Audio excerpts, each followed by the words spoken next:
है everyone, this is Azra Shaikh and आज हम कवर करेंगे chapter number 8 of states of matter, जहां पर हम मैटर का नेचर एंड बिहेवियर कवर करेंगे। अलग अलग स्टेट्स जो आपको दी गई हैं, gases, liquid, solid, plasma and Bose Einstein. This is according to the syllabus of EMRS TGT science, as you people know that we are preparing for Tier 2 TGT science examination which will be conducted on 22 March. आपकी exam की date भी आ गई है। अच्छा, कुछ बच्चों की queries आ रही है कि हम ऑब्जेक्टिव क्वेश्चन कहाँ से प्रिपेयर करें। तो बेटा, ऑब्जेक्टिव क्वेश्चन के लिए आप जितने भी आपके PYQs हैं, कोई भी बुक अवेलेबल होगी मार्केट में, जो पुराने PYQs करवाए गए हैं, जो KVS के जरिए, NVS के जरिए, इवन जो EMRS के हैं या फिर DSSSB के हैं, ये सारे आप क्या करेंगे, जितने भी PYQs हैं उनको सबको सॉल्व करिए, क्योंकि कोई भी PYQs का स्टैंडर्ड वहीं से हम मेज कर सकते हैं। हालांकि जो आपका डिस्क्रिप्टिव पार्ट है, डिस्क्रिप्टिव पार्ट तो आप जानते हैं कि किस तरीके से CBSE एग्जामिनेशन कंडक्ट कराता है, कैसे हम लोगों ने अपने 12th में एग्ज़ाम दिए थे। बस एक छोटा-सा आपको डिस्क्रिप्टिव में आपको पता होना चाहिए कंटेंट का, कि कंटेंट क्या है। मे बी यहाँ पर कोई इस ये रॉकेट साइंस नहीं पढ़ा रही हूँ। मैं आपको ये सिर्फ़ बता रही हूँ कि सॉलिड आपका सिलेबस है, सॉलिड में ये सारे पॉइंट्स आपको पता होने चाहिए। इसका ये बिल्कुल भी मतलब नहीं है कि सिर्फ़ और सिर्फ़ यही वो सिलेबस है, यही वो कंटेंट है जिसके ज़रिए आप पास कर सकते हो। मैं तो आपको एक ओवरव्यू दे रही हूँ कि 8 चैप्टर जो मैंने यहाँ पर डिस्क्राइब किया है, ये जो सिलेबस आपका EMRS वालों ने दिया है, इसके अकॉर्डिंग यही आपका कंटेंट होने वाला है और आप इसको एनरिच कर सकते हो अपने अकॉर्डिंग। और एक इम्पॉर्टेंट बात, ऑलरेडी मैं पूरा 9th एंड 10th क्लास की जो NCERTs हैं, उनको कवर कर चुकी हूँ। वो NCERTs टीचिंग एप्टीट्यूड को ही अब नज़र में रखते हुए मैंने वहाँ पर कवर किया था। तो आप लोग जाकर 9th की जो प्लेलिस्ट है और 10th की प्लेलिस्ट, उसको जाकर देखिए, उसमें बहुत इंपॉर्टेंट टॉपिक्स है, वो पहले, बहुत पहले की बनाई गई है। और उससे भी ज़्यादा ज़रूरी बात बेटा ये है कि आप लोगों की अपनी स्ट्रैटेजी होती है पढ़ाई की। मैं आपको कोई स्ट्रैटेजी नहीं बता सकती, क्योंकि मैं अगर आप लोग को स्ट्रैटेजी बताऊँगी, आप उसको फॉलो करेंगे, तो वो आपकी नहीं, वो मेरी स्ट्रैटेजी होगी। तो हर बच्चे की अपनी स्ट्रैटेजी होती है, आपके पास कुछ ही दिन बचे हैं, आप अपने अकॉर्डिंग प्रिपेयर करिए अपना। आप फर्स्ट पेपर क्वालीफाई करके आई हैं, तो कॉन्फिडेंट रहिए कि आप क्वालीफाई कर लेंगे सेकंड भी। अपने ऊपर यकीन रखिए। आपकी जो भी 9th और 10th क्लास की एनसीईआरटीज़ की बुक है, प्लीज़ एंड प्लीज़ उसको कंप्लीटली कंप्लीटली कवर करिए, क्योंकि इससे बाहर अगर कुछ जाएगा तो वो मेरे ख़्याल से बिल्कुल भी ज़रूरी नहीं होगा। क्योंकि आपको 100% यानी कि आपको 100 परसेंटाइल में नहीं आना, आपको 100% मार्क्स नहीं लाने हैं अपने एग्ज़ाम में। आपको पास करना है, आपको एक सीट लेनी है, सिर्फ़ आपको सेलेक्ट होना है और कुछ नहीं करना है इससे ज़्यादा। उसके लिए आपका 9-10 की एनसीईआरटी इनफ होती है। जो कंटेंट मैं यहाँ आपको बता रही हूँ, मान लीजिए मैं आपको टिंडल इफ़ेक्ट बताती हूँ। आप उसको पढ़ेंगे कि ये टिंडल इफ़ेक्ट आपके सिलेबस में, आप एनसीईआरटी में जाकर देखेंगे ऑलमोस्ट वही एनसीईआरटी का ही कंटेंट मैंने यहाँ पर लिया हुआ है। वो जाकर देखेंगे, आप उसको थोड़ा एनरिच कर सकते हैं कि मैम ने ये पढ़ा है, ये हमारा सिलेबस का है। आपको ये सोचना है कि इससे रिलेटेड अगर कोई डिस्क्रिप्टिव क्वेश्चन आ जाता है, तो मुझे किस तरह से लिखना है? क्या मैं उसमें डायग्राम बना पाऊँगी? क्या मैं ब्राउनिन मूवमेंट को किसी तरीके से, किसी एग्ज़ाम्पल से शो कर पाऊँगी? बस ये आप लोगों को करना है, क्योंकि मैं हर एक चीज़ आपको नहीं बता सकती। तो यहाँ पर मेरे जो, और इससे भी ज़्यादा एक इम्पॉर्टेंट बात ये है कि बेटा, मेरे पास टाइम बहुत कम होता है, तो मैं रेगुलरली वीडियोज़ अपलोड नहीं कर पाती। मैं कोशिश कर रही हूँ कि जितना भी ये कंटेंट है, क्योंकि ऑलरेडी मैं 9-10th वाले स्टूडेंट्स को पढ़ा चुकी हूँ, बैचेज़ में पढ़ा चुकी हूँ, तो मैं आप लोगों के लिए भी ये कवर करने की कोशिश करूँगी और ज़्यादा से ज़्यादा कोशिश करूँगी। लेकिन आप लोग मेरी बात मानिए कि 9-10th की जो प्लेलिस्ट है, अगर आप मेरी नहीं देखना चाहते तो किसी और की देख सकते हैं, ठीक है? लेकिन आप 9-10th का सिलेबस ज़रूर कंप्लीट करिए, क्योंकि उससे ज़्यादा बाहर जाने की संभावना नहीं है। इवन अगर जाता भी है थोड़ा बहुत, तो आप लोगों ने इतनी पढ़ाई कर ली है, ग्रेजुएशन, मास्टर, बीएड वगैरह किया होगा, तो इतना आप लोग को अंदाज़ा है कि कैसे करना है। बट बेसिक को ख़त्म मत करिएगा, ठीक है? बेसिक को ज़रूर लेकर चलना है। तो चलिए स्टार्ट करते हैं। हमारा पहला टॉपिक है यहाँ पर सॉलिड। पहले मैं आपको सॉलिड स्टेट के बारे में बताती हूँ। इससे पहले ना बेटा, आप ये समझ लो कि मैटर होता क्या है? वैसे तो आप लोग जानते हैं कि मैटर क्या होता है? तो मैटर होता है कि जिसका पास कुछ भी अपना, कोई भी मास होता है, कोई भी वॉल्यूम होता है, वो मैटर कहलाता है। जितने भी हमारे सराउंडिंग में जो भी कोई चीज़ है, सब कुछ मैटर है। हम अपने आप में एक मैटर है, हमारे पास जो भी चीज़ें हैं वो मैटर है। इवन कि अगर आप एयर की बात करें, तो एयर भी मैटर होती है, क्योंकि एयर का अपना मास होता है, एयर का अपना वॉल्यूम होता है। एयर स्पेस ऑक्यूपाई करती है। उसके साथ-साथ जो इंडियन फिलॉसफर हैं, अगर आप एनसीईआरटी उठाकर देखें तो आपको मिलेगा कि इंडियन फिलॉसफर्स ने क्या किया था, मैटर को पहले क्लासिफाई किया था 5 बेसिक एलिमेंट्स से, जिनको हमने पंचतंत्रा कहा। ठीक है? उन 5 बेसिक एलिमेंट्स को हमने पंचतंत्रा कहा। वो क्या-क्या बेसिक एलिमेंट्स थे? उसमें एयर, ये बात आप जानते होंगे। Air, water, earth, sky and fire, ये 5 एलिमेंट्स थे, इसमें लिविंग, नॉन लिविंग सारे एलिमेंट्स एक साथ मतलब जितने भी लिविंग, नॉन लिविंग हमारे अर्थ पर हैं, सब इन्हीं 5 एलिमेंट से मिलकर बने हैं जिनको हमने पंचतंत्र कहा है। इसके साथ यहाँ पर ये जो यहाँ पर स्टेट्स हैं, गैसेस की ये गैसेस स्टेट्स, लिक्विड स्टेट और सॉलिड स्टेट, उसके बाद ये 2 स्टेट्स और आ जाती हैं, प्लाज्मा, बोस-आइंस्टाइन, जो आपके 9th के सिलेबस में नहीं है लेकिन आपके ह्यूमैनिटीज़ के सिलेबस में, उसको भी हम यहाँ पर कवर करेंगे। तो चलिए सबसे पहले पढ़ लेते हैं। अगर मैटर के नेचर की बात आ जाती है, जो सिलेबस में तो नहीं है लेकिन आप लिख सकते हैं, क्योंकि कभी-कभी हमें पॉइंट ऐड करना होता है। जैसे मान लीजिए ज़्यादा आपके पास स्पेस दिया गया है एग्ज़ाम में और कोई पॉइंट नहीं याद नहीं आ रहा, तो सारी की सारी स्टेट्स तो है तो मैटर की ही, तो आप मैटर के बारे में थोड़ा-सा वहाँ पर एडजस्ट कर दीजिएगा। तो वहाँ पर मैटर क्या होता है, मैटर्स के जो पार्टिकल्स होते हैं, वो स्पेस ऑक्यूपाई करते हैं, ये आपने पढ़ लिया। मैटर्स के जो पार्टिकल्स होते हैं, वो हमेशा कॉन्टिन्यूअसली मूवमेंट करते रहते हैं, तो इसीलिए उनके अंदर काइनेटिक एनर्जी होती है। उसके साथ-साथ वो इंटरमिक्स होते हैं, एक-दूसरे के साथ इंटरमिक्स होते हैं। तो ये कुछ मैटर के बारे में थोड़ा-सा है जो आपको जानना है। चलिए सबसे पहले स्टेट के बारे में बात करते हैं, दैट इज़ सॉलिड स्टेट। तो सॉलिड स्टेट क्या होती है, वो सारे सब्सटेंस जिनकी डेफिनिट शेप होती है। इनकी शेप चेंज नहीं होती, इनको हम रिजिड भी कहते हैं, ठीक है? रिजिड होते हैं, सॉलिड, कॉम्पैक्टली पैक्ड होते हैं। यहाँ पर अगर इस तरीके से मैं आपको दिखाऊं तो यहाँ पर पार्टिकल कॉम्पैक्टली पैक्ड होते हैं, तो ये रिजिड होते हैं और इनकी डेफिनेट शेप होती है, ये अपनी शेप को चेंज नहीं करते हैं। डेफिनेट वॉल्यूम होता है due to strong intermolecular force, ये लिखना बहुत ज़रूरी है, इंटरमॉलिक्यूलर फोर्स होता है इनके बीच में। फिक्स्ड पार्टिकल पोजिशन होती है, पार्टिकल की देखो सारे के सारे पार्टिकल हमने अभी पढ़ा कि मैटर के पार्टिकल कॉन्टिन्यूसली मूवमेंट कर रहे हैं, पार्टिकल तो बेटा सॉलिड के भी मूवमेंट कर रहे हैं, ठीक है? लेकिन फिक्स्ड पोज़ीशन पर मूव कैसे करके करते हैं? To and fro motion, to and fro motion, to and fro, और वहीं पे बहुत हल्का-हल्का सा। हाँ, लिक्विड के पार्टिकल तेज़ मूवमेंट करते हैं, एयर के पार्टिकल जो गैसेज़ होते हैं वो ज़्यादा तेज़ मूवमेंट करते हैं, लेकिन मूवमेंट हर पार्टिकल में होता है, वो सॉलिड के हों, लिक्विड के हों, गैस के हों, वो सब मूवमेंट करते हैं और सॉलिड के अंदर पार्टिकल की पोज़ीशन फिक्स्ड होती है। क्या इंपॉर्टेंट पॉइंट्स हैं? Particles are closely packed, very strong intermolecular force, least compressible, definite melting point, low kinetic energy. Example आप लिख सकते हैं, जो चाहें आप एग्ज़ाम्पल यहाँ पर लिख सकते हैं। लिक्विड यहाँ पर आ गया आपका, डेफिनिट वॉल्यूम होता है, नो डेफिनिट शेप, आप जानते हैं बचपन से ये चीज़ पढ़ते आ रहे हैं। पार्टिकल्स क्लोज होते हैं लेकिन स्लाइड कर जाते हैं। लिक्विड को हम फ्लूइड कहते हैं, फ्लूइड मतलब ये फ्लो करते हैं, पार्टिकल्स इसके बहते रहते हैं। फ्लूइड, इसी के साथ साथ गैस को भी हम फ्लूइड कहते हैं। तो लिक्विड और गैस दोनों फ्लूइड कैटेगरी में आती हैं, लेकिन अगर सॉलिड की बात करें तो सॉलिड रिजिड कैटेगरी के अंदर आता है, तो दोनों में डिफरेंस है, ठीक है?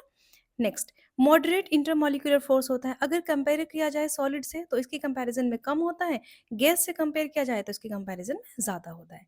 स्लाइटली कंप्रेसिबल होते हैं, इजीली फ्लो करते हैं तो फ्लूइडिटी होती है, और शो सरफेस टेंशन को ये शो करते हैं, विस्कोसिटी इनमें होती है। एग्जाम्पल्स है water, oil and alcohol. Gases की बात करें तो गैसेस में कोई शेप नहीं होती, कोई डेफिनिट वॉल्यूम नहीं होता। रीज़न क्या है कि कंटेनर में डालेंगे तो वो कंप्लीट कंटेनर के अंदर आ जाएगा, ठीक है? आप कोई सी भी गैस किसी भी कंटेनर में डालें तो वो पूरे कंटेनर के अंदर फिल हो जाती है, तो उसका कोई डेफिनिट वॉल्यूम, कोई डेफिनिट शेप नहीं होती। और दूसरी बात कि वो अपने जितने जिस भी कंटेनर में होगी वो लिक्विड के केस में भी है, तो वो बाहर कंटेनर के बाहर इस तरीके से सरफेस पर प्रेशर लगाता रहता है, ठीक है? वो आप पढ़ लेंगे अभी। की पॉइंट्स क्या हैं यहाँ पर कि पार्टिकल्स आर फार अपार्ट, बहुत दूर-दूर होते हैं, बहुत ही वीक इंटरमॉलिक्यूलर फोर्स होता है, हाईली कंप्रेसिबल, लो हाई काइनेटिक एनर्जी, क्योंकि मूवमेंट ज़्यादा है तो काइनेटिक एनर्जी ज़्यादा होगी। डिफ्यूज़ रैपिडली, रैपिडली कैसे डिफ्यूज़ हो रहे हैं कि आपने यहाँ पर मान लीजिए हाइड्रोजन गैस ले ली और यहाँ पर कोई और सी गैस ले ली, मैं ले लेती हूँ यहाँ पर CO2, और इनको अगर आप मिक्स करेंगे तो गैसेज़ के पार्टिकल बहुत जल्दी मिक्स हो जाते हैं। अगर मैं लिक्विड की बात करूँ तो ये मैंने यहाँ पर वाटर लिया और वाटर में मैंने कोई भी सब्सटेंस यहाँ पर डिसॉल्व करने की कोशिश की, तो वो डिसॉल्व तो होगा, वो डिफ्यूज़ तो होगा उसके अंदर, कोई यहाँ पर दूसरा लिक्विड ले सकते हैं, डिफ्यूज़ तो होगा लेकिन उसकी रेट ऑफ डिफ्यूज़न थोड़ा कम हो जाएगी एज़ कम्पेयर टू गैसेज़। तो गैसेज़ में डिफ्यूज़न ज़्यादा तेज़ होता है, लिक्विड में कम होता है, और जो सॉलिड होते हैं वो डिफ्यूज़ नहीं हो पाते। अगर आप एलॉय की बात कर रहे हैं तो वो करने के लिए हमें हाई प्रेशर, हाई टेम्परेचर लगाना पड़ता है, जो हम यहाँ पर बात नहीं करेंगे। तो अगर गैसेज़ की बात की जाए तो उसमें डिफ्यूज़न ज़्यादा तेज़ होता है, लिक्विड्स में कम होता है और सॉलिड्स में नहीं होता। एग्जाम्पल आप कुछ भी लिख दीजिए, ऑक्सीजन, नाइट्रोजन, कार्बन डाइऑक्साइड, कितने सारे एग्जाम्पल्स गैसेस के आपको याद होंगे। प्लाज्मा की बात कर लेते हैं। देखिए प्लाज्मा एक इम्पॉर्टेंट इसलिए है क्योंकि मुझे लगता है कि कुछ बच्चे प्लाज्मा के बारे में हो सकता है कि आज पहली बार पढ़ रहे हों, ठीक है?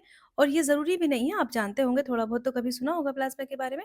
तो मैं आपको कुछ पॉइंट्स बता देती हूँ। देखिए प्लाज्मा क्या होती है, ये फोर्थ स्टेट मानी जाती है, ठीक है? फोर्थ स्टेट होती है मैटर की, फोर्थ स्टेट ऑफ मैटर। दूसरी बात प्लाज्मा के साथ क्या है, ये बनती कैसे? देखिए प्लाज्मा और बोस-आइंस्टाइन दोनों में एक फ़र्क क्या है? प्लाज्मा हाई टेम्परेचर पे बनता है, ठीक है? टेम्परेचर बहुत ज़्यादा होगा, बोस-आइंस्टाइन टेम्परेचर कम होने पर मतलब जब 0 डिग्री सेल्सियस के पास हम पहुँच जाते हैं, इवन 0 डिग्री नहीं, 0 केल्विन, ठीक है? 0 डिग्री केल्विन के पास हम पहुँचते हैं, क्योंकि केल्विन छोटी डिग्री होती है, डिग्री सेल्सियस से कम होती है। तो दोनों में सबसे बड़ा कंपैरिज़न तो ये हो गया। दूसरी बात कि जब आपने किसी भी गैस को, जब एक गैस को आपने हीट किया, या यहाँ पर गैस है और इसको आपने इतना हीट किया, हाईली मतलब थाउज़ेंड्स ऑफ टेम्परेचर पर आप पहुँच गए, तो वहाँ पर जो एटम्स होते हैं ना, गैस के जो एटम्स होते हैं, वो आयोनाइज़्ड हो जाते हैं। गैस के जो एटम्स होते हैं, वो आयोनाइज़्ड हो जाते हैं। आयोनाइज़्ड का मतलब क्या है कि उसके इलेक्ट्रॉन सेपरेट हो जाएँगे। ठीक है? उसका जो न्यूक्लियस था ना, यहाँ पर जो न्यूक्लियस नहीं, आपको तो पता है कि एटम के सेंटर में न्यूक्लियस होता है और सेंटर के बाहर इस तरीके से इलेक्ट्रॉन्स रिवॉल्व कर रहे होते हैं। तो उसके इलेक्ट्रॉन्स सेपरेट हो जाते हैं, जिसको हम कह रहे हैं कि आयोनाइज़्ड हो जाते हैं, कब? जब हम उसको हाई टेम्परेचर देते हैं। तो ऐसे केस में जो आपकी गैस है वो आयोनाइज़्ड हो जाती है। तो आयोनाइज़्ड का मीनिंग समझ में आया? अब आयोनाइज़्ड गैस हो गई प्लाज़्मा के अंदर, तो वहाँ पर पॉज़िटिव आयन्स और फ्री इलेक्ट्रॉन्स मिले होते हैं आयोनाइज़्ड गैस के अंदर। सो प्लाज्मा बेसिकली क्या है? आपसे क्वेश्चन किया जाए तो प्लाज्मा एक आयोनाइज्ड गैस है। प्लाज्मा एक आयोनाइज्ड गैस है। कैसी गैस है? जिसके अंदर जो कंसिस्ट होती है चार्ज पार्टिकल के। उसके अंदर चार्ज पार्टिकल्स होते हैं जो इलेक्ट्रिकली कंड्यूसिव होते हैं, ठीक है? इलेक्ट्रिसिटी वहाँ पर फ्लो हो पाती है। तो ये प्लाज्मा का बैकग्राउंड है। प्लाज्मा के बारे में लिख सकते हैं कि ionised gas consisting of positive ions, लिखना बहुत ज़रूरी है। उसके साथ-साथ फ्री इलेक्ट्रॉन्स, क्योंकि हमने उसको आयोनाइज्ड कर दिया, इलेक्ट्रॉन सेपरेट हो गए न्यूक्लियाई से। की पॉइंट्स क्या है यहाँ पर? बहुत ही हाई टेम्परेचर पर होता है, इलेक्ट्रिसिटी को कंडक्ट करता है। मैंने आपको बताया कि इलेक्ट्रिकली कंड्यूसिव हो जाती है, वो स्टेट जो होती है प्लाज़्मा की। उसके अलावा अफेक्टेड बाय मैग्नेटिक फील्ड से इन्फ्लुएंस होता है और मोस्ट अबंडेंट स्टेट है हमारे यूनिवर्स के अंदर, हाई टेम्परेचर पर। और हाँ, इसका भी कोई डेफिनिट शेप नहीं होती, लिख लीजिएगा। बिल्कुल गैसेस की तरह है कि कोई डेफिनिट, क्योंकि गैस को तो हीट किया जा रहा है एक तरीके से, तो कोई डेफिनिट शेप नहीं होती, कोई डेफिनिट वॉल्यूम नहीं होता। आयोनाइज्ड स्टेट है, इलेक्ट्रिकली कंड्यूसिव है।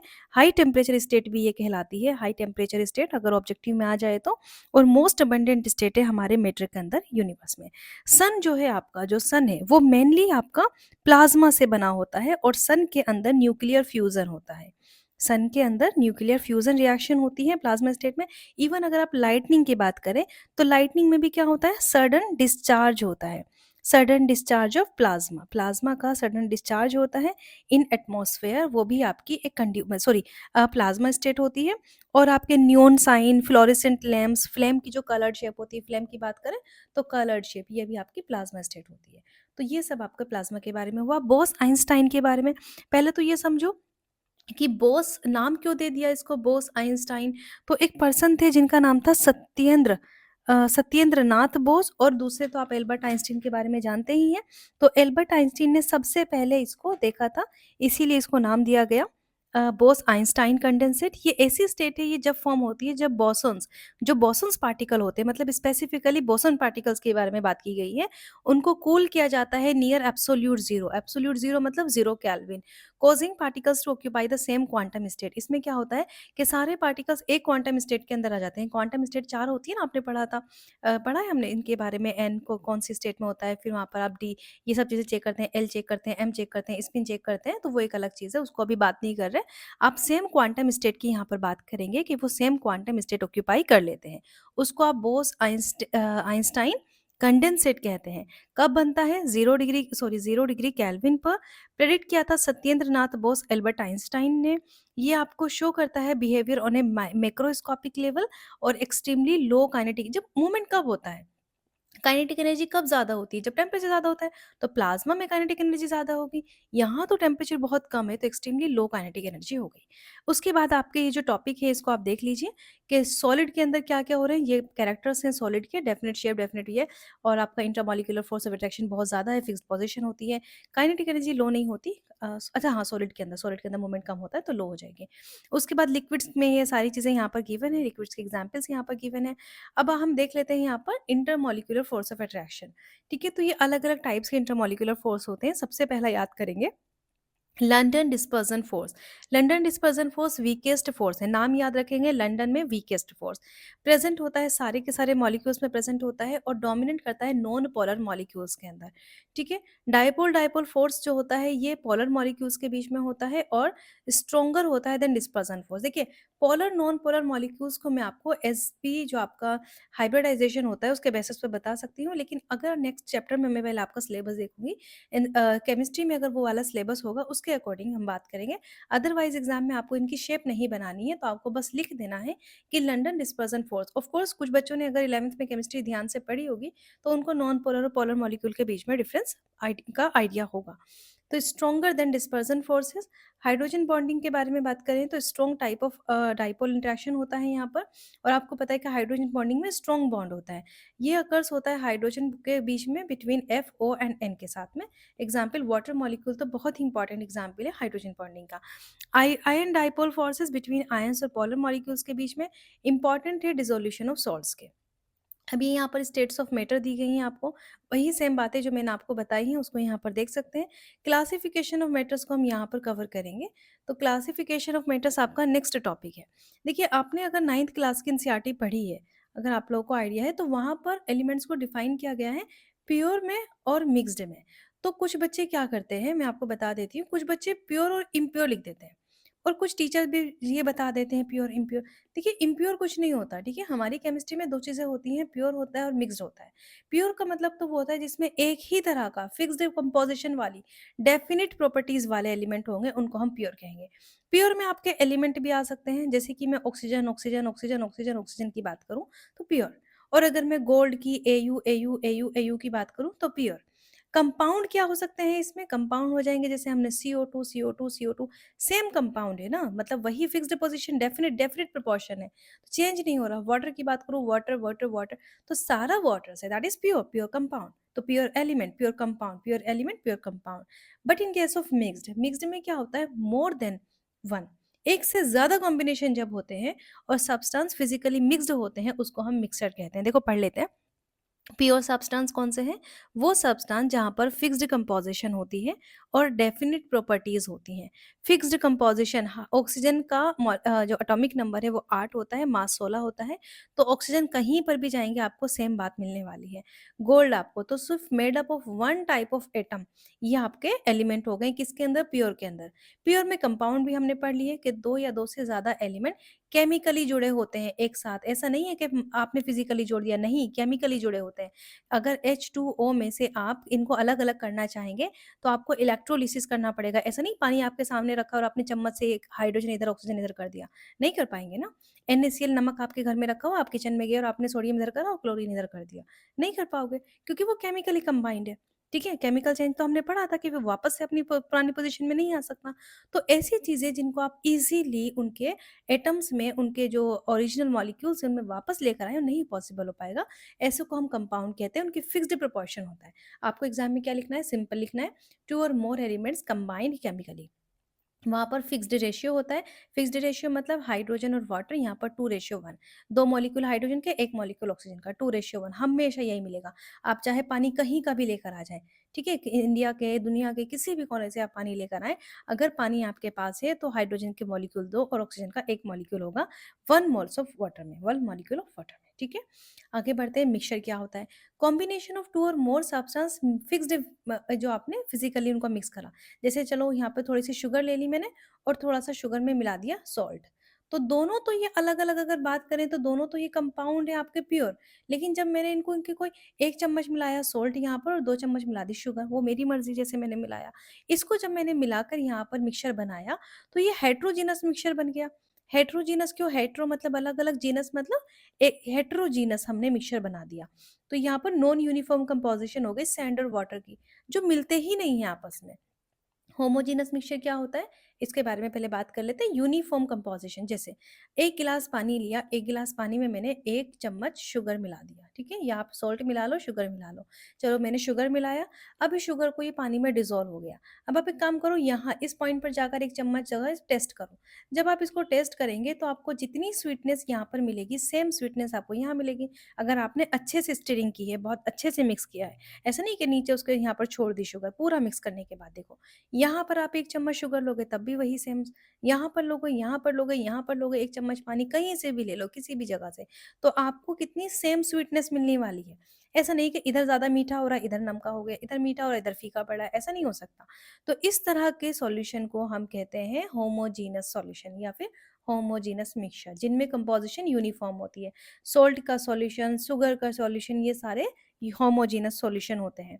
इन केस ऑफ हेट्रोजेनस मिक्सचर, यहाँ पर नॉन यूनिफॉर्म कंपोजिशन होता है। सैंड और वाटर आपस में मिला दिए तो सैंड तो यहाँ पर नीचे बैठ गया जाके, और वाटर इधर है, यहाँ चम्मच डालोगे तो सैंड नहीं आएगा, यहाँ चम्मच डालोगे तो सैंड आ जाएगा। तो हेट्रोजेनस मिक्सचर होते हैं, नॉन यूनिफॉर्म। उसके बाद इसकी मोलैलिटी देखो, मोलैलिटी क्या होती है? मास ऑफ सॉल्यूट, फॉर्मूला याद रख लो, वैसे तो आप डेफिनेशन बना ही सकते हो। Mass of solute divided by mass of solvent in 1 kilogram. 1 kilogram मतलब एक आपका कोई पानी है, यहाँ पर जो सॉल्वेंट है जिसमें हम मिला रहे हैं, उसमें आपने जो भी सॉल्यूट डाला, जो उसमें मिक्स कर रहे हो, तो आपको उसकी मोलैलिटी चेक करनी है। मोलैलिटी और मोलैरिटी में फ़र्क होता है, अभी पढ़ेंगे इसके बारे में। तो मोलैलिटी हमेशा किलोग्राम में चेक करते हैं। सॉल्वेंट का जो मास होगा वो किलोग्राम में होगा, ठीक है। 1 किलोग्राम सॉल्वेंट के अंदर जितना सॉल्यूट डिसॉल्व हो पाता है उसको हम उसकी मोलैलिटी कहते हैं। मोल फ्रैक्शन क्या होता है? Mole of one component divided by total moles of the all component.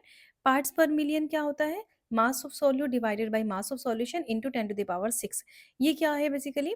Solute, आपने कोई भी सॉल्यूशन बनाया, सॉल्यूशन में जिसके अंदर हम डिसॉल्व करते हैं वो आपका सॉल्वेंट कहलाता है, जिसको डिसॉल्व करते हैं वो आपका सॉल्यूट कहलाता है, दोनों मिलकर आपका सॉल्यूशन कहलाता है।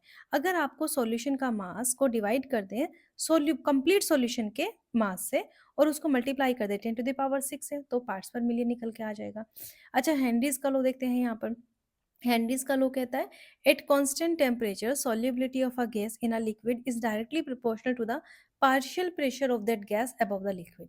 तो कांस्टेंट टेम्परेचर पर जो गैस की सॉल्युबिलिटी है किसी भी लिक्विड में, वो डायरेक्टली प्रोपोर्शनल होती है, गैस की सॉल्युबिलिटी डायरेक्टली प्रोपोर्शनल होती है to the partial pressure of that gas above that liquid.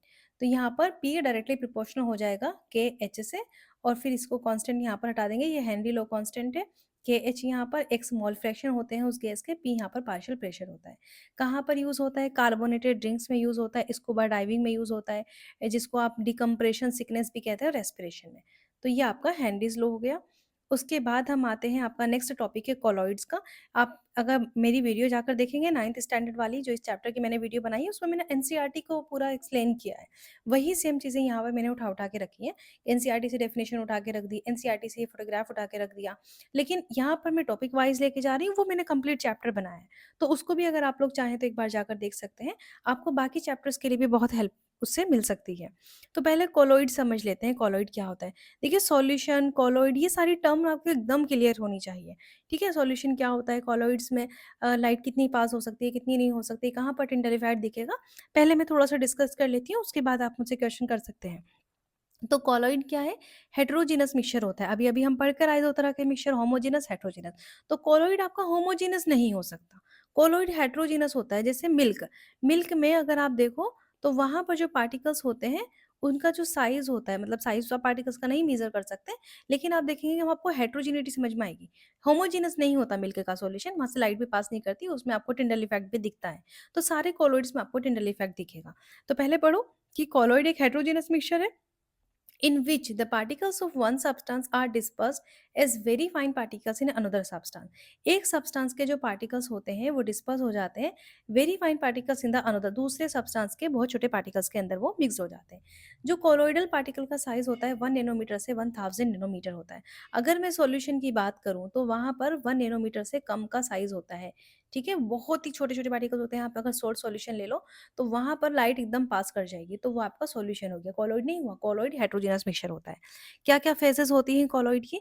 जैसे हमने बेटा सॉल्यूशन के केस में अभी-अभी पढ़ा कि एक फेज़ होती है सॉल्यूट, एक फेज़ होती है सॉल्वेंट। इसी तरीके से कॉलॉइड की भी अपनी फेज़ है। हर एक कॉलॉइड में 2 फेजेज़ होती हैं, dispersed phase, dispersion medium. Dispersed phase वो होती है substance present in smaller quantity, जिसको घुलना होता है। मतलब आप ऐसा समझ लो कि डिस्पर्स्ड फेज़ सोल्यूट के बराबर होती है, और it is distributed particle phase में। डिस्पर्जन मीडियम क्या होता है? जिसके अंदर घुलना होता है, जो लार्ज क्वांटिटी में होता है, जैसे कि हमारे सॉल्यूशन का सॉल्वेंट उठा के देख लो। तो कंटीन्यूअस फेज़ है इन विच पार्टिकल्स आर डिस्पर्स्ड। अगर आप एनसीईआरटी के अकॉर्डिंग देखें तो यहाँ पर टाइप्स ऑफ कॉलॉइड है based on the physical state. इसको ज़रूर एंड ज़रूर याद रखना, बिल्कुल एग्जाम्पल के साथ याद रखना। ये 18 पेज में आपके फर्स्ट चैप्टर के अंदर गिवन है।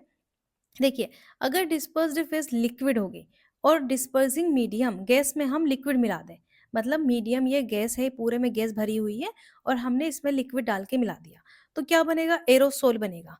ऐसे क्या बनाते हैं हम? हम जो फॉग बनता है, फॉग कैसे बनता है? हवा है, एटमॉस्फेयर में हवा होती है, एयर होती है और वहाँ पर मिस्ट आकर मिल जाता है, ठीक है?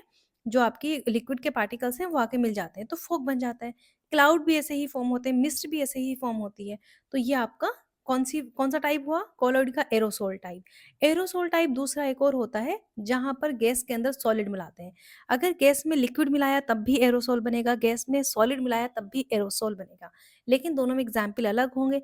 अगर एरोसोल लिक्विड बनाने से बना है, लिक्विड मिलाने से बना है, तो एग्ज़ाम्पल हो सकते हैं फॉग, क्लाउड, मिस्ट। लेकिन अगर एरोसोल सॉलिड मिलाने से बना है, तो एग्ज़ाम्पल हो सकते हैं स्मोक, जिसमें कार्बन के पार्टिकल होते हैं, ऑटोमोबाइल एग्ज़ॉस्ट, जिसमें भी कार्बन, नाइट्रोजन के पार्टिकल्स होते हैं। तो इस तरह के कोलॉइड को आप एरोसोल कहते हैं, सॉलिड से, ठीक है? फिर आते हैं हम यहाँ पर डिस्पर्सिंग मीडियम, याद रखो 3 बार हमारे पास लिक्विड है। अगर आपने अब मीडियम लिया है लिक्विड, ये है आपके पास पानी, ठीक है? इस वाटर के अंदर आपने गैस मिला दी, तो वाटर में अगर आप गैस मिला रहे हो तो बनेगा फोम। वाटर में गैस मिलाने से फोम बनेगा, एग्जाम्पल है शेविंग क्रीम। अगर लिक्विड में मैं आपसे सजेस्ट करूंगी कि आप पानी का याद रखो, वाटर याद रखो, फेस तो आपको खुद ही पता चल जाएगी एग्जाम में कि वो लिक्विड वाली फेस थी, ठीक है? तो फिर आपने वाटर के अंदर से फिर से वाटर मिला दिया, मतलब कोई वाटर की ही कोई चीज़ मिलाई, लिक्विड में लिक्विड मिलाया, तो लिक्विड में लिक्विड मिला के इमल्शन बनता है, जैसे कि मिल्क, फेस क्रीम, ये सारे इमल्शन के एग्जाम्पल हैं। अगर लिक्विड में सॉलिड मिलाएंगे तो सोल बनता है, एग्जाम्पल है मिल्क ऑफ मैग्नीशिया और मड। उसके अलावा अगर आपका डिस्पर्सिंग मीडियम सॉलिड है, सॉलिड में गैस मिलाया तो फोम बनेगा, फोम, रबर, स्पॉन्ज, प्यूमाइस इसके एग्जाम्पल हैं। सॉलिड में अगर आपने लिक्विड मिलाया तो जेल बनेगा, और सॉलिड में लिक्विड से जेल बनने पे जेली, चीज़, बटर, ये सारे एग्जाम्पल हैं जेल के। सॉलिड में अगर आपने सॉलिड मिला दिया तो सॉलिड सोल बनेगा, और कलर्ड जैमस्टोन मिल्की ग्लास बनेगा। इसको रट लीजिए, एग्जाम में अगर आपने ये लिख दिया, मान लीजिए से क्वेश्चन आया और आपने ये टेबल बना दी, तो 100% आपको जितने नंबर का क्वेश्चन होगा उतने ही मार्क्स मिलने वाले हैं। आगे बढ़ते हैं, प्रॉपर्टीज ऑफ कॉलॉइड्स। अच्छा, कभी कभी ना ये आपको बनाने के लिए नहीं आएगा, आपसे कॉलॉइड पूछ लेगा और आपसे कुछ उसकी फिजिकल स्टेट्स पूछ लेगा।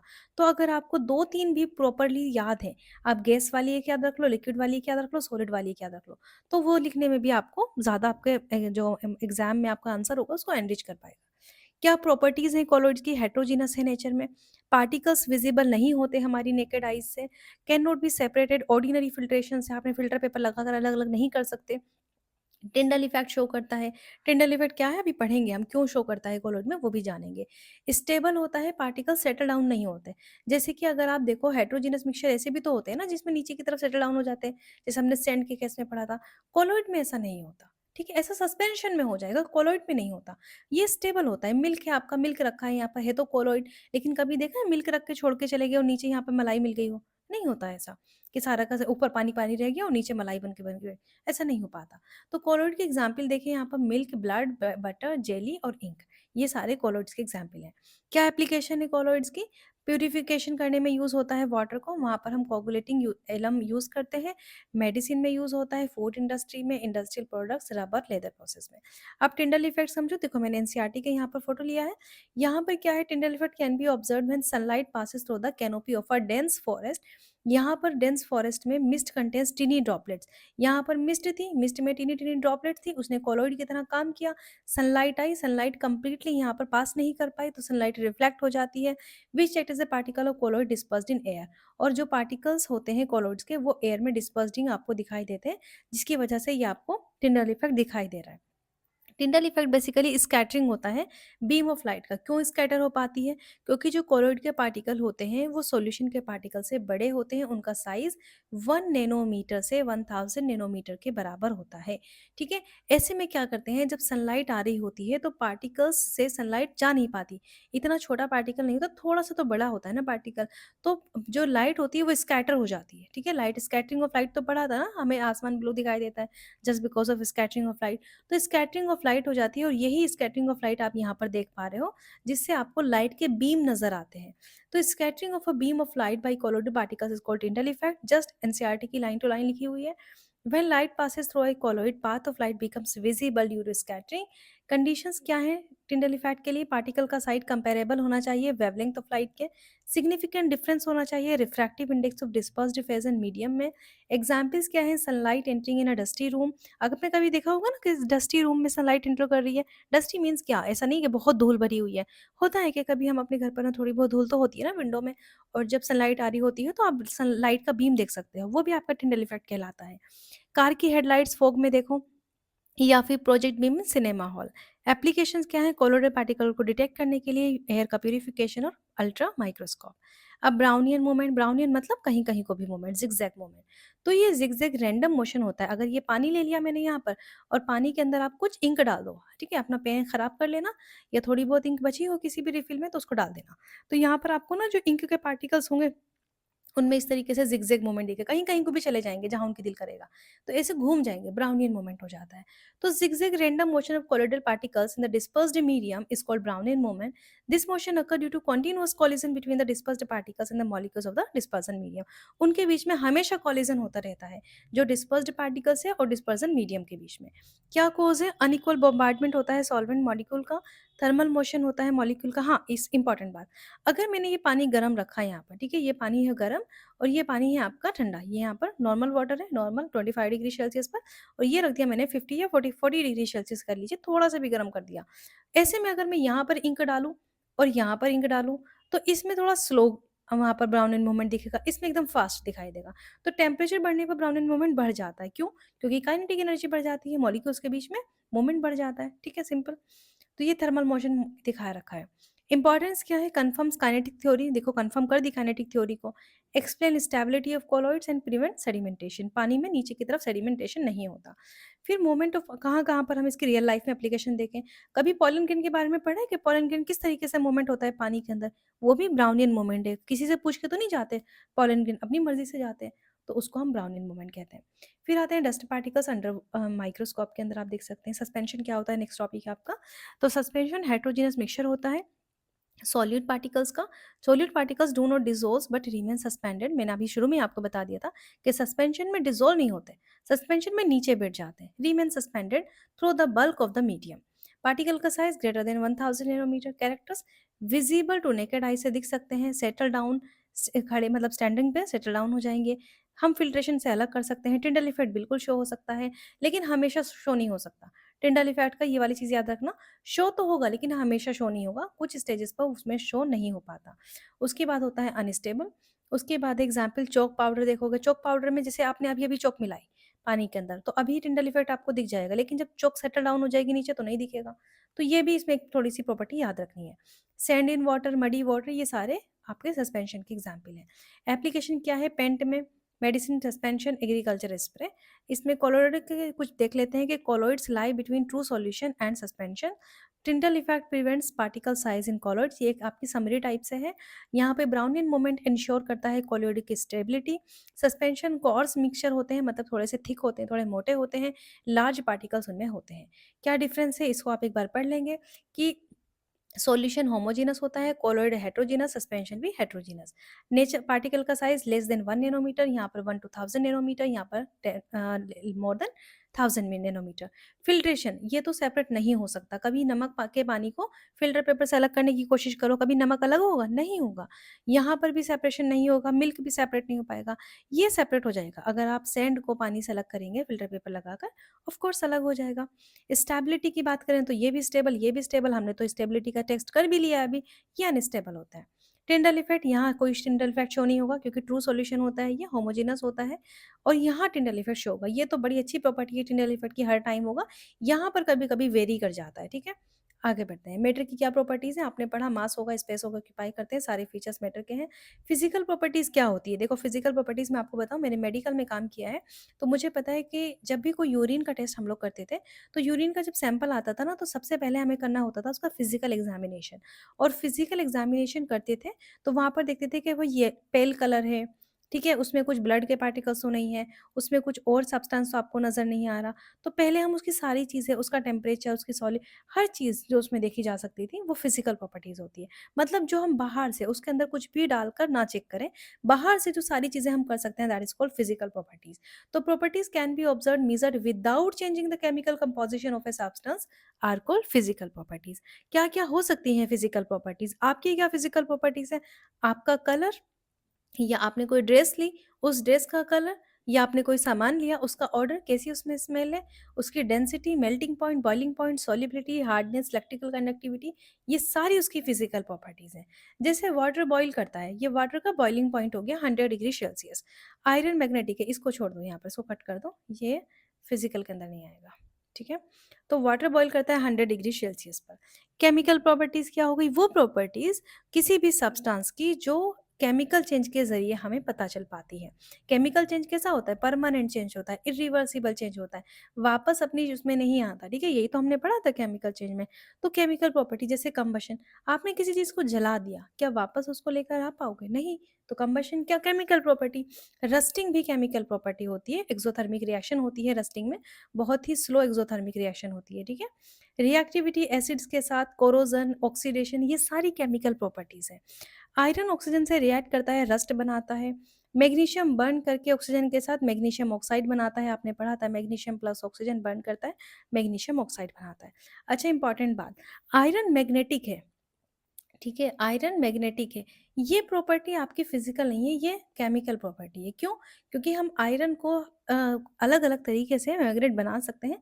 आपको पता है कि कितने तरीके हम इस्तेमाल करते हैं, मैग्नेटिक प्रॉपर्टीज़ में हम पढ़ चुके हैं कि आयरन से मैग्नेट बनाया जा सकता है, जिसको आर्टिफिशियल मैग्नेट कहते हैं। तो वो केमिकल प्रॉपर्टीज़ के अंदर आ जाता है। नेक्स्ट बात करेंगे मेज़रमेंट ऑफ प्रॉपर्टीज़, क्या कैसे मेज़र की जाती है, तो उनकी प्रॉपर्टीज़ को कैसे एक्सप्रेस करें, वो करना एसेंशियल होता है, ज़रूरी होता है, ताकि हम कंपेयर कर सकें किसी दूसरे वे में, किसी दूसरे के साथ उसको कंपेयर कर सकें। तभी तो प्रॉपर्टीज़, जैसे आप स्टूडेंट्स की प्रॉपर्टीज़ को मेज़र करते हैं, पेरेंट्स, रिश्तेदार, कि उसके अंदर ये प्रॉपर्टीज़ है, क्यों? क्योंकि दूसरे से कंपेयर करना होता है, वो मैथ्स में अच्छा है, वो फिज़िक्स में अच्छा है, व्हाटएवर। सो ये भी आपकी मेज़रमेंट प्रॉपर्टीज़ होती हैं, किसी भी पार्टिकल्स को मेज़र करना, ताकि हम उसको कंपेयर कर सकें। फिर होती है एसआई यूनिट सिस्टम, जो इंटरनेशनल स्टैंडर्ड सिस्टम है, इसको आप लैटिन लैंग्वेज में कहते हैं सिस्टेमी इंटरनेशनल डी यूनाइट्स, ग्लोबली एक्सेप्टेड फॉर्म है मेजरमेंट की। अच्छा, क्यों हमने ऐसा किया होगा? कभी-कभी क्वेश्चन पूछ लेता है कि एसआई यूनिट या स्टैंडर्ड सिस्टम क्यों ज़रूरी है? तो आप लोग खुद सोचिए कि अगर हम अपने हैंड स्पेन से, पहले क्या करा करते थे, हम हैंड स्पेन यूज़ करते थे कि एक हैंड स्पेन है यहाँ पर, इतने से इतना आपका कपड़े का साइज़ हो गया, फिर इतना। तो सबके अपने-अपने हैंड स्पेन होते हैं, ठीक है? सबका अपना-अपना साइज़ होता है, या रिस्ट का साइज़ कुछ भी आप ले लो फुट में, तो वो एक्चुअल में सही मेज़र नहीं कर पाता। तो वर्ल्ड वाइड, मतलब ग्लोबली हम मीट कर पाएँ अपनी नीड को, तो उसको हम, इसीलिए हमने यहाँ पर स्टैंडर्ड यूनिट सिस्टम को इस्तेमाल किया। तो यहाँ पर आप देखें, जो 7 आपके यूनिट्स हैं, 7 फंडामेंटल यूनिट्स हैं, जो बेसिक यूनिट्स हैं याद रखनी है। लेंथ की मीटर होती है, एम से रिप्रेज़ेंट करते हैं, मास की किलोग्राम, केजी से रिप्रेज़ेंट करते हैं, टाइम की सेकंड, एस से रिप्रेज़ेंट करते हैं, टेम्परेचर की केल्विन, के से रिप्रेज़ेंट करते हैं, इलेक्ट्रिक करंट एम्पियर, ए से रिप्रेज़ेंट करते हैं, amount of substance mole, MOL से इसको रिप्रेज़ेंट करेंगे, ल्यूमिनेसेंस इंटेंसिटी कैंडेला, और सीडी से रिप्रेज़ेंट करेंगे। कुछ डेराइव्ड यूनिट है, जैसे कि फोर्स को डेराइव किया गया है किलोग्राम मीटर पर सेकंड स्क्वायर, प्रेशर न्यूटन पर metre square, energy joule newton metre, density kilogram metre cube, mass पर वॉल्यूम। क्यों ज़रूरत थी? स्टैंडर्ड सिस्टम की यूनिफॉर्मिटी लानी थी, कंफ्यूजन को अवॉइड करना था, इंटरनेशनल एक्सेप्टेंस चाहिए था, एक्यूरेट कंपैरिजन करना था। फिजिकल केमिकल चेंज, देखिए फिजिकल चेंज होता है जब कोई नया सब्सटेंस फॉर्म नहीं होता, ठीक है? जनरली रिवर्सिबल होता है, जैसे कि आपके पास एक पेपर है, आपने उसको फोल्ड कर दिया और उसका कुछ भी बना दिया, जैसे जनरली मैं नाव बना लेती हूँ, कभी कभी मुझे आती है नाव बनानी, तो यहाँ पर फिर वापस से मैं उसको पूरा पेपर बना दूंगी, तो ये क्या हुआ? Physical change. या आपके पास रबर बैंड, आप स्ट्रेच कर रहे हो उसको, जब स्ट्रेच होता है, करते रहते हैं ना, स्ट्रेच करते रहते हैं रबर बैंड को, वापस से अपनी इसी शेप में आ जाता है। तो कोई कंपोजिशन में तो चेंज नहीं हो रहा, रबर बैंड को स्ट्रेच करने से वो कुछ और तो नहीं बनना, क्लचर तो नहीं बनना है। तो वहाँ पर क्या हो रहा है? कोई केमिकल कंपोजिशन चेंज नहीं हो रही है, फिजिकल प्रॉपर्टीज चेंज नहीं होती। एग्जाम्पल है मेल्टिंग ऑफ आइस, आइस को मेल्ट करो, पानी, पानी से को फिर से फ्रीज करो, फिर से ice. Boiling property, boiling water, cutting paper, dissolving sugar, ये सारी फिजिकल प्रॉपर्टीज है। क्या एप्लीकेशन है? रेफ्रिजरेशन, डिस्टिलेशन, सेपरेशन टेक्निक में इनका यूज किया जाता है। केमिकल चेंज ऐसा होता है जहाँ पर नया सब्सटेंस फॉर्म होता है, यूजुअली इरिवर्सिबल है। देखिए यूजुअली लिखा हुआ है लेकिन मैं तो कहूँगी कि 100% ही इरिवर्सिबल है, कभी वापस ही नहीं आता केमिकल चेंज में जाने के बाद। नया सब्सटेंस फॉर्म होता है, हालाँकि यूजुअली रिवर्सिबल हम यहाँ लिख सकते हैं क्योंकि यहाँ पर कभी-कभी ऐसा होता है कि कभी-कभी इरिवर्सिबल हो जाता है, वापस नहीं आ पाती चीज़ें। और दूसरी चीज़ें यहाँ पर नया सब्सटेंस फॉर्म होता है, एनर्जी चेंज हो जाती है, कलर, स्मेल, टेम्परेचर में चेंजेस आते हैं। रस्टिंग ऑफ आयरन, आयरन की रस्टिंग का क्या मतलब है? आयरन आपका Fe होता है, रस्टिंग होती है तो Fe2O3 बन जाता है। Fe2O3 आपकी रस्टिंग होती है। अब ये तो नया Fe नहीं बन सकता ना, ये तो नया सब्सटेंस बन गया। बर्निंग ऑफ पेपर, बर्निंग आपका पेपर यहाँ पर था, आपने इसको बर्न किया, आश बन गई यहाँ पर, तो आश की केमिकल कंपोज़िशन अलग होगी, पेपर की अलग होगी। डाइजेशन ऑफ फूड, अभी आपने फूड खाया, फूड में कुछ और चीज़ें हैं, उसके बाद डाइजेस्टिव एंजाइम मिल जाते हैं, फिर वो आपका रफेज वगैरह सारी चीज़ें ऐड हो जाती हैं। तो अलग चीज़ें बन जाती हैं। तो फिर वापस से वो आप, अब आपके पेट में डाइजेशन हो गया फूड का, आप कह रहे हो कि वापस से वही चीज़ आ जाए ना तो बड़ा मज़ा आ जाए, ऐसा नहीं हो सकता। ठीक है, कुकिंग वगैरह आपकी सारी क्या है? ये सारे केमिकल चेंज है। Law of conservation of mass, Antoine Lavoisier ने दिया था, mass can either be created nor be destroyed in chemical reaction. Total mass reactant का टोटल मास ऑफ प्रोडक्ट के बराबर होता है। अगर आप 10 ग्राम हाइड्रोजन और 80 ग्राम ऑक्सीजन लेंगे तो आपको 90 ग्राम का पानी मिलेगा। क्यों? क्योंकि 10 और 100 को आप ऐड कर देंगे। बैलेंसिंग केमिकल इक्वेशन में इसका काम होता है इंडस्ट्रियल केमिकल कैलकुलेशन में। इंडस्ट्रीज में आपने कोई भी रॉ प्रोडक्ट दिया वहाँ पर कि इतना रिएक्टेंट हम लगा रहे हैं, प्रोडक्ट इतना ही आना चाहिए। अब बीच में किसी ने कमी कर दी तो वहाँ पर पकड़ी जाएगी। क्यों? क्योंकि लॉ ऑफ केमिकल कंपोजिशन आपके सामने है, लॉ ऑफ कंजर्वेशन ऑफ मास, जहाँ पर हमने कहा है कि हम मास को क्रिएट या डिस्ट्रॉय नहीं कर सकते किसी भी केमिकल रिएक्शन में। कांस्टेंट प्रोपोर्शन किसने दिया था? जोसेफ प्राउस ने दिया था। यहाँ पर क्या होता है, केमिकल कंपाउंड हमेशा सेम एलिमेंट्स कंबाइंड होते हैं सेम फिक्स प्रोपोर्शन में। पहले भी हम बात कर चुके हैं, जैसे कि वाटर है आपका। अब वाटर का मास कितना होता है? मॉलिक्यूलर मास 1 होता है, और यहाँ पर ऑक्सीजन का कितना होता है? 8 होता है। तो ये जो रेशियो है यहाँ पर हाइड्रोजन के और ऑक्सीजन के मास का, दैट इज 1:8। लेकिन यहाँ पर हाइड्रोजन के 2 मॉलिक्यूल यूज होंगे, तो मैंने यहाँ पर 2 लिख दिया। ऑक्सीजन का 18, या सॉरी ऑक्सीजन का 16, 16 हो जाएगा, यहाँ पर 16 मास होगा, 1 मॉलिक्यूल का 16। तो यहाँ पर इसको आप कट करोगे, सो 2 1 ज़ा 1, 2 8 ज़ा 16, तो 1:8 आ जाएगा। तो कहीं पर भी पानी दुनिया के कोने में चले जाओ, आपको 1:8 का उसका मास मिलेगा। ठीक है, और जो हमने पहले पढ़ा था 2:1, वो उसका fixed proportion number of molecules की बात की थी वहाँ पर, नंबर ऑफ एटम्स की। अगर आप कार्बन डाइऑक्साइड का देखें तो कार्बन का मास कितना होता है? 6 टू द 12, यहाँ पर मास होता है 12, और ऑक्सीजन का आपके पास होता है 16, तो ये हो जाएगा 32। तो 32 हो गया, 16:32। 2 से कट करो, 2 6 ज़ा 12 और 2 1 ज़ा 2, और 2 6 ज़ा 12, 16 हो गया, 2 3 ज़ा 6 और 2 8 ज़ा 16, तो 3:8। आप CO2 कहीं पर भी चाहेंगे, कहीं से भी आप CO2 को लेकर आएँ, 3:8 का आपको वहाँ पर प्रोपोर्शन मिलेगा। तो इस तरह से जो भी प्रोपोर्शन की हम बात करते हैं, दैट इज़ जोसेफ प्राउस ने ये आपको केमिकल लॉ दिया, it is called law of constant proportion, कि हमेशा सेम प्रोपोर्शन में ही रहता है, एक फिक्स्ड प्रोपोर्शन में ही रहता है कोई भी कंपाउंड। उसके बाद मल्टीपल प्रोपोर्शन की बात आती है। तो मल्टीपल प्रोपोर्शन कहता है कि जब 2 एलिमेंट कंबाइन करते हैं मोर देन 1 कंपाउंड के साथ, तो उनके जो मासेस है एलिमेंट के, वो एक फिक्स्ड मास में कंबाइन तो करते हैं, लेकिन सिंपल होल नंबर में करते हैं। ऐसा नहीं है, जैसे कार्बन था, ऑक्सीजन था, दोनों ने मिलकर कार्बन डाइऑक्साइड बनाया, तो कल को कार्बन ऑक्सीजन कहीं मिले, वो कहें कि आज ऐसा करें कि मैं 1.5 और तुम ज़रा 3.0 कर लो, थोड़ा मतलब अलग-अलग हो जाएगा, ऐसा नहीं करेंगे। ठीक है, CO अपना जहाँ भी मिलेंगे, CO 1:1 के रेशियो में मिलेंगे, CO2 मिलेंगे तो 1:2 के रेशियो में मिलेंगे। ठीक है, एक आपका होता है HCO3, तो वो अपने-अपने 1:1:3 के रेशियो में मिलेंगे। ऐसा नहीं कहेंगे कि यार थोड़ा तू 0.5 हो जा और मैं थोड़ा 2.5 हो जाता हूँ और ऐड कर लेंगे, ऐसा नहीं होता है, ठीक है? तो होल नंबर में ही हमेशा मीट करते हैं। रियल लाइफ कंपोज़िशन क्या, सॉरी रियल लाइफ इंपॉर्टेंस क्या है कि इंडस्ट्रीज़ में, ये तो आपको पता ही है कि कहाँ-कहाँ हम यूज़ कर सकते हैं। प्रॉपर्टीज़ मैटर की, फिज़िकल, केमिकल हमने पढ़ ली, SI सिस्टम पढ़ लिया, ग्लोबल स्टैंडर्डाइज़ेशन का, physical change does not form new substance form नहीं होते, केमिकल चेंज में नए सब्सटेंस फॉर्म होते हैं। Law of chemical composition foundation होता है मॉडर्न केमिस्ट्री का। ये आपके सामने एग्जांपल्स यहाँ पर कुछ ये टेबल्स में देख सकते हो, सारी चीज़ें यहाँ पर गिवन है, डेराइव्ड और सब यूनिट जो मैं कर चुकी हूँ। लॉ ऑफ कंजर्वेशन ऑफ मास, ये दोबारा से आ गया, लेकिन इसको एक इसकी ना रिएक्शन पढ़ लो, कि जब हाइड्रोजन के 2 मॉलिक्यूल ऑक्सीजन का 1 मॉलिक्यूल के साथ रिएक्ट करते हैं तो वाटर के 2 मॉलिक्यूल बनाते हैं। लेकिन यहाँ पर मॉलिक्यूल से क्या मतलब है, हमें तो ग्राम देखना है। हाइड्रोजन देखो 4 ग्राम हो रहा है, 2 इंटू 2, और इसको 1 से मल्टीप्लाई करेंगे क्योंकि मास 1 है, तो 4 ग्राम हाइड्रोजन, और ये 32 ग्राम ऑक्सीजन के साथ रिएक्ट करेगा, जो 36 ग्राम वाटर बनाएगा। ठीक है, बैलेंसिंग केमिकल इक्वेशन में स्टोचियो मैट्रिक कैलकुलेशंस में यूज़ होता है, और इंडस्ट्रियल केमिकल प्रोसेस में। वही सेम बात है जोसेफ प्राउस की, ये जॉर्ज इनका जॉन डॉल्टन का, दोबारा आपके सिलेबस में दिया हुआ है, इसलिए मैंने यहाँ पर लिख दिया। गेल-लुसॉक लॉ को आप पढ़िए, गैसेस का वॉल्यूम।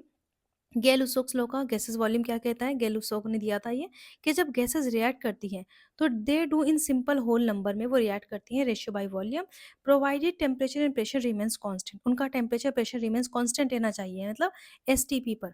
ठीक है? एसटीपी वाली कंडीशन पर जहाँ पर टेम्परेचर, प्रेशर कांस्टेंट रहता है, ऐसी कंडीशन पर जब गैसेज़ रिएक्ट करती हैं, तो वो अपने सिंपल होल नंबर रेशियो में उनका जो वॉल्यूम होता है उसके अकॉर्डिंगली रिएक्ट करती हैं। जैसे 2 वॉल्यूम हाइड्रोजन के लेंगे, 1 वॉल्यूम ऑक्सीजन का लेंगे तो 2 वॉल्यूम वाटर के बनेंगे।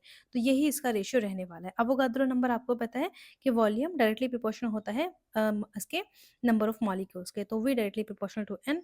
यहाँ पर आप इसको पढ़ लेना। एटॉमिक मास होता है, atomic mass is the mass of an atom expressed relatively 1/12 of the mass of the carbon atom. Atomic mass हमेशा कार्बन 12 का मतलब होता है, जो कार्बन का आइसोटोप्स है ना, कार्बन का 12, कार्बन 13, कार्बन 11, तो हमने 12 वाला वहाँ पे ले लिया है, तो इसीलिए हम उसको कार्बन 12 एटम कहते हैं।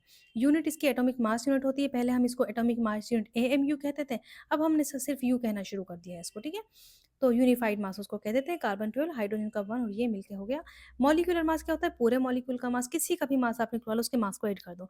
वाटर की बात कर लेते हैं, वाटर का 1 होता है, तो 1 को 2 से मल्टीप्लाई करेंगे, 1 इंटू 2 प्लस 16 यहाँ पर हो जाएगा, तो 18 यूनिट हो जाएगा। देखो यहाँ पर यूनिट दिया है, कहीं-कहीं लोग एएमयू भी लिखते हैं, एटॉमिक मास यूनिट, कहीं-कहीं पर यू लिखते हैं। वैसे अब यू लिखने लगे हैं, यूनिफाइड मास। और कार्बन डाइऑक्साइड का कैसे निकाला है? 12 होता है इसका, और ऑक्सीजन का होता है 16, तो 16 को 2 से मल्टीप्लाई करो, 12 प्लस 16 टू ज़ 32, और ये मिलके 44 आ जाएगा। एवरेज एटॉमिक मास, तो एवरेज कैसे करेंगे? यहाँ पर देखिएगा, जैसे आप जनरली एवरेज करते हो, एक मास को उसके परसेंटेज से, फिर दूसरे मास को percent divided by 100, average atomic mass. उसके बाद आता है mole concept. Mole concept connect करता है microscopic particle to measurable laboratory quantities. 1 mole is amount of the substance डिमेंस कंटेन्स अवोगाद्रो नंबर्स होते हैं। अवोगाद्रो नंबर के ये याद रखना, 6.022 इंटू 10⁻23। नंबर ऑफ पार्टिकल्स यहाँ पर मोल्स इंटू 6.022 10⁻23। मास का रिलेशन है given mass divided by molar mass. और यहाँ पर आपके पास आ गया वॉल्यूम का relation for gases at STP. 1 mole gas is equal to 22.48 है। ये कुछ यूनिट्स हैं जो एग्जाम में याद रखनी है। हो सकता है कि ऑब्जेक्टिव क्वेश्चन करने में आपको इनसे कुछ हेल्प मिल जाए। और मेरी आप लोगों से एक तरीके से रिक्वेस्ट है कि प्लीज़ आप लोग ये मत सोचिएगा कि कोई टीचर कोई वीडियो डालने वाला है या कहीं से आपको यूट्यूब पे कोई कंटेंट मिलने वाला है। मेरी आपको एडवाइस है, 9th-10th की एनसीईआरटी अगर आप लोगों के पास नहीं है तो खरीद लीजिए, उसको पढ़ना शुरू करिए। मैं आपको नेक्स्ट चैप्टर ये फूड रिसोर्सेज वाला करवाऊँगी, ठीक है? जब भी नेक्स्ट वीडियो आएगी तो इससे रिलेटेड आएगी। आपकी जो भी